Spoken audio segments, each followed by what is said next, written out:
Hello everyone, this is Vandana and I welcome you all in my YouTube channel.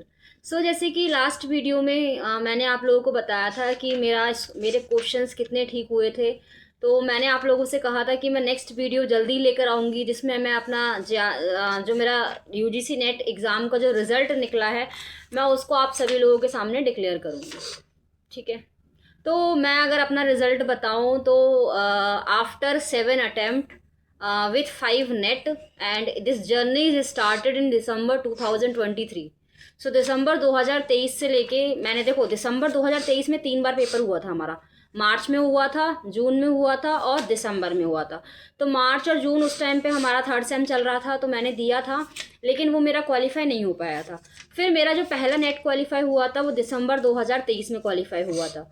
फिर उसके बाद से मैं लगातार पेपर दे रही थी और मेरा बीएड भी चल रहा था। तो टोटल मेरे 4 नेट हो गए हैं और फाइनली 2025 दिसंबर में मेरा जेआरएफ भी हो गया है। तो सबसे पहले तो ये थोड़ा मेरे लिए अच्छा मोमेंट था कि मेरी जो जर्नी थी वो अब यहाँ पे जाके ख़त्म हो गई है। तो मैं आप लोगों को पहले अपना स्कोर बताती हूँ कि मेरे पेपर 1 में कितने क्वेश्चन ठीक थे। मेरे पेपर 1 में टोटल 38 क्वेश्चन ठीक थे और जो कि मुझे लगता है कि मुझे इन्हीं क्वेश्चंस की वजह से मुझे एज मिली है और शायद मैं जेआरएफ कर पाई हूँ। और मेरा पेपर 2 जो था उसमें टोटल 68 क्वेश्चन ठीक थे। यानी ओवरऑल अगर मैं बोलूँ तो मेरे जो क्वेश्चंस थे वो 106 क्वेश्चन यानी 212 मार्क्स इन ईडब्ल्यूएस कैटेगरी से मेरा क्वालिफाई हुआ है। अगर मैं आप लोगों को बताऊं तो मेरा जो जेआरएफ है वो ईडब्ल्यूएस कैटेगरी से तो हुआ है, लेकिन मैं आप लोगों से ये पूछना चाहती हूँ कि क्या मुझे एक और अटेम्प्ट देना चाहिए to crack JRF in general category, क्योंकि मैंने अभी ईडब्ल्यूएस कैटेगरी में दिया है। लेकिन मुझे लग रहा है कि अगर ऐसा कभी फ्यूचर मुझे दिक्कत ना आए, जैसे अदर स्टेट में जैसे हम देख ही रहे हैं नेट वगैरह का जो इश्यू होता है, तो आप लोग प्लीज़ मुझे कमेंट बॉक्स में ज़रूर बताइएगा कि क्या मुझे दोबारा इस एग्ज़ाम को देना चाहिए या नहीं। ऐसा तो नहीं है कि मैं किसी की सीट अब ले रही हूँ फिर लेना चाहूँगी। तो इस तरीके की चीज़ें मुझे बताइएगा। अब देखिए, अब मैं अपने उन दोस्तों से, उन कैंडिडेट से बात कर रही हूँ जो जिनका या तो इस बार नहीं हुआ है या फिर वो आगे देना चाह रहे हैं। ठीक है, तो सबसे पहले तो ये मान के रखिए कि आपको अपनी जर्नी अभी से ही स्टार्ट करनी है। For the future aspirant who are preparing for NET JRF, आप लोगों को अभी से ही लगना है प्रिपरेशन में। यानी आपको जून 2026 का जो एग्ज़ाम देना है वो आपको अभी से ही अपनी तैयारी शुरू करनी है।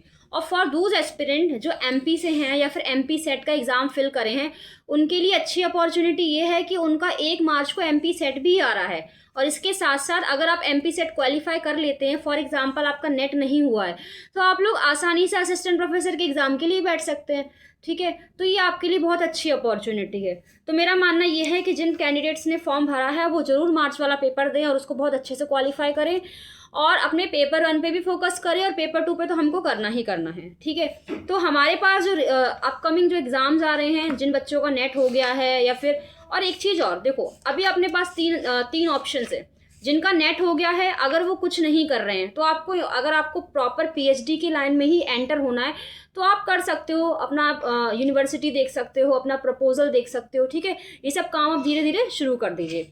दूसरा, आपका यूपीजीडीसी का एग्ज़ाम आ गया है, मई में है, मैं उसका अपडेट दे दूंगी। आ गया है मतलब उसका मैं पोस्ट डाल दूंगी एक।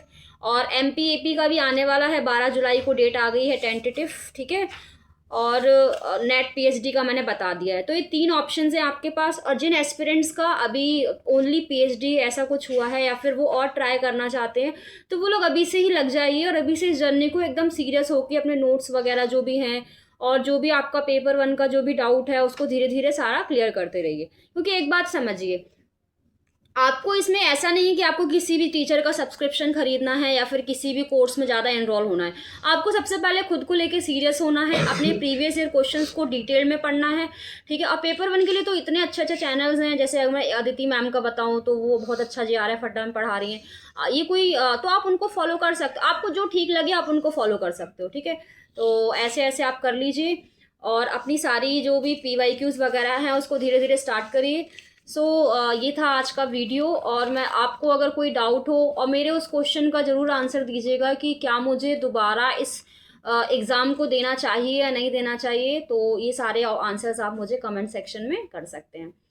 Thank you so much and have a happy journey. और एक चीज़ और, जिन बच्चों का नहीं हुआ है तो वो बिल्कुल भी अभी सैड होने की ज़रूरत नहीं है, क्योंकि 6 महीने में फिर से एग्ज़ाम हो रहा है। अगर मैं आप लोगों को बताऊं तो जो जून वाला पेपर था उसमें मेरा सिर्फ एक क्वेश्चन से रह गया था JRF, लेकिन फिर भी मुझे 7 अटेम्प्ट लगे यहाँ तक पहुँचने में। ठीक है, तो आप भी थोड़ा कंसिस्टेंट रहिए, अपने आप पर बिलीव करिए, जिस पर बिलीव करते हो उस पर बिलीव करिए कि एट द एंड आपके साथ भी अच्छा ही होगा। Thank you so much, have a nice day.